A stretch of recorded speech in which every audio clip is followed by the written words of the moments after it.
Dragi părinți, vreau să vă spun, cu drag îmi au rămas bun cu bucurie că mă duc la cununie. Eu cu Gabi am hotărât, pe un drum nou am pornit, tot ce ați făcut, până mare m-ați crescut. Astăzi plec pe al meu drum și din suflet eu vă spun că sunt fericit acum și sper că așa voi fi cât pe lume voi trăi. Dragi părinți, noi vrem ca azi să n-aveți lacrimi pe obraz, iar dacă sunt, am vrea să fie lacrimi doar de bucurie.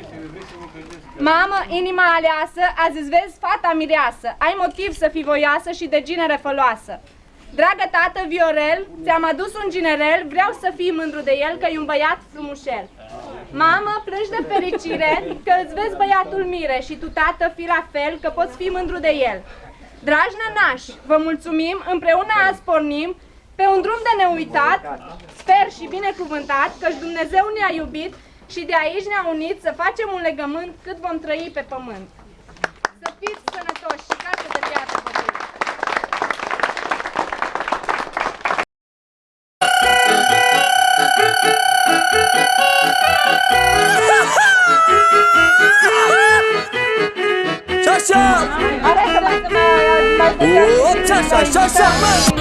Hai lume la veselie, hai la nunta anului, așa nuntă rar să fie, asta-i nunta anului. Hai da lume, hai la veselie. Da frunză verde buscuiu!